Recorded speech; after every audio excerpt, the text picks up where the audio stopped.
여름하면 떠오르는 달달하고 시원한 간식이 있죠. 바로 아이스크림입니다. 하지만 당뇨인이 아이스크림을 먹으면 고혈당이 되는 건 너무나 당연하죠. 만약 혈당을 안 올리고 먹을 수 있는 아이스크림이라면 너무 좋을 것 같은데요. 이런 기대감을 갖게 하는 것이 바로 제로 아이스크림입니다. 그런데 이 아이스크림들은 과연 진짜 제로가 맞을까요? 저는 이 제로 아이스크림을 먹고 놀란 적이 한두 번이 아닙니다. 이 아이스크림 두 가지 모두 제로라고 써있지만 먹은 뒤 혈당은 전혀 다른 것을 볼 수 있는데요. 뭐가 달랐길래 이렇게 혈당 차이가 있었을까요? 오늘은 당뇨인이 제로 아이스크림을 먹기 전 알아야 하는 대체당과 어떤 아이스크림을 먹어야 하는지 알아보겠습니다. 영상 끝까지 보신다면 여러분들의 혈당 관리에 더욱 도움이 되실 겁니다. 제로 제품에는 다양한 대체 감미료가 들어갑니다. 저는 대체 감미료면 모두 혈당이 안 오르는 줄 알고 무작정 먹었습니다. 하지만 대체 감미료에 대해 알게 되니 제가 무엇을 잘못 먹었는지 알 수 있었는데요. 제로 아이스크림을 분석하기에 앞서 대체 감미료에 대해 알아보도록 하겠습니다. 대체 감미료에는 크게 4가지 종류가 있습니다.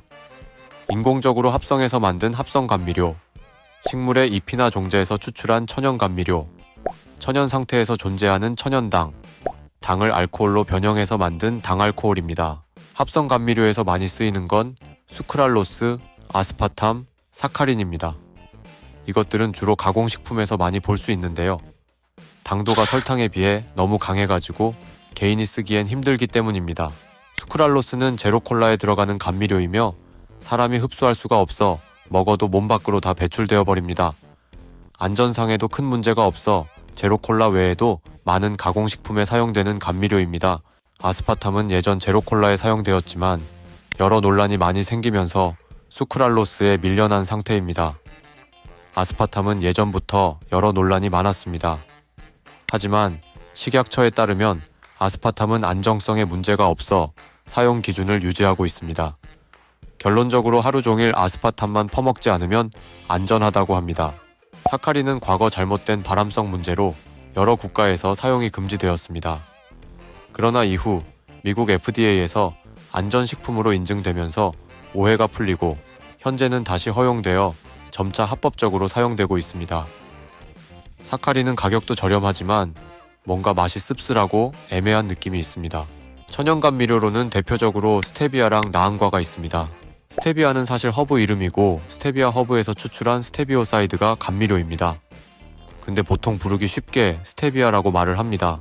스테비아에 포함된 테르펜이라는 당은 인슐린 분비 세포를 자극해 식사 후 고혈당을 예방하는데 도움을 줍니다. 다만 스테비아는 평소 신장이 좋지 않은 사람이 과다 섭취할 경우에는 설사나 복통 등의 부작용이 나타날 수 있으니 주의해야 합니다.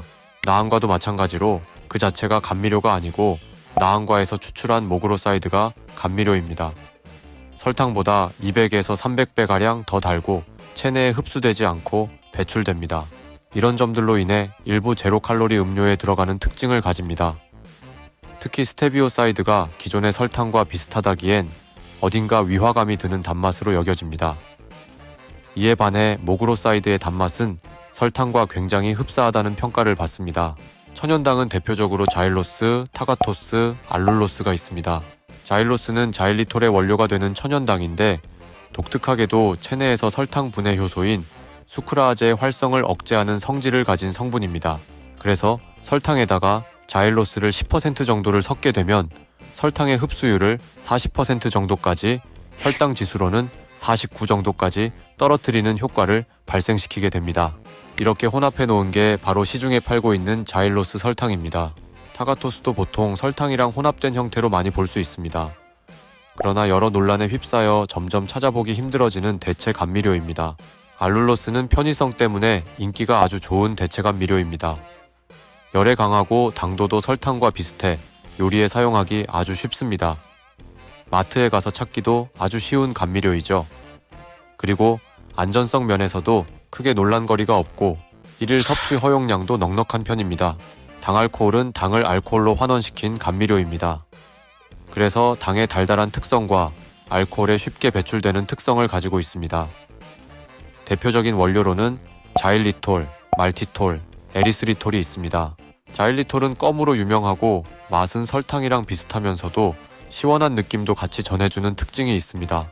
현재는 하루 섭취량이 많이 적어진 상태로 요즘에는 껌이나 사탕괴에서는 거의 볼 수 없는 상태입니다. 말티톨은 당뇨인이 주의해야 할 감미료인데요. 이게 시중의 무설탕 제품에서 아주 널리 사용되고 있는데 가공 형태에 따라 혈당을 설탕 대비 약 70% 정도까지 올릴 수 있습니다. 무설탕이라고는 하지만 큰 의미가 없는 거죠. 말티톨은 많이 먹으면 혈당이 오르는 원료입니다. 설탕보단 낫긴 하나 당뇨인이라면 피하는 것이 좋습니다. 에리스리톨은 인기가 많은 대체감미료인데요. 당도도 적당하고 양 조절도 쉬운 편이고 대체감미료 중에서는 저렴한 편입니다. 또한 국제 주요 기관들에서는 전부 다 안전원료로 승인되어 있는 대체감미료입니다. 다만 사람에 따라 복통이나 설사가 나는 사람도 있으니 주의하시길 바랍니다. 그렇다면 우리가 흔히 접할 수 있는 아이스크림을 예로 들면서 분석해 보겠습니다. 우선 혈당을 올리는 아이스크림을 결론부터 말씀드리면 제로 아이스크림 성분 중 말티톨이 있다면 혈당이 오릅니다. 이런 아이스크림 중에서도 사악한 게 바로 이런 제로 아이스크림들인데요. 겉에는 제로라고 크게 써놨지만 실제로 혈당이 안 오르는 게 아닙니다. 성분표를 보면 당류는 0이지만 당알코올 중 말티톨을 사용했는데요.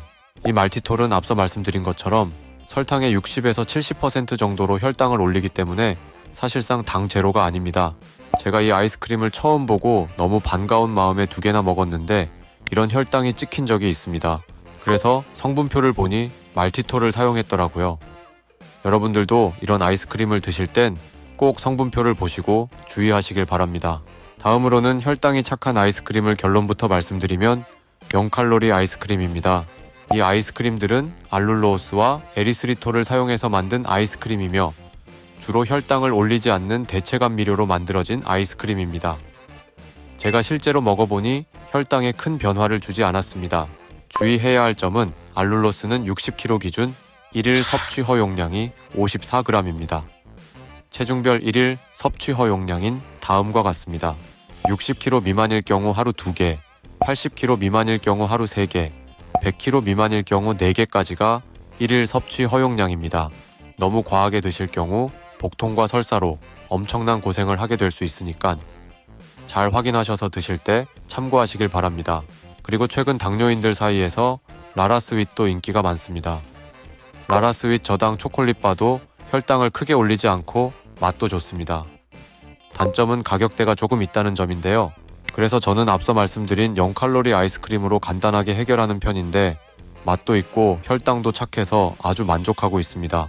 또한 다른 당뇨인 분들도 혈당을 올리지 않았다고 하니깐요. 조금은 안심하고 드셔도 될 것 같습니다.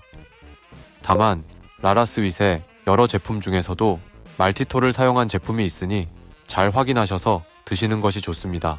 앞서 말씀드린 것처럼 대체감미료는 섭취 허용량보다 적게 먹어도 복통과 설사를 유발할 수 있으니 드실 때 적당량을 드시는 게 좋습니다. 오늘은 대체감미료와 제로 아이스크림에 대해 알아보았습니다. 아이스크림 성분표 중 말티톨이 있다면 다른 제로 아이스크림을 먹는 게 좋다는 것을 기억하시길 바랍니다.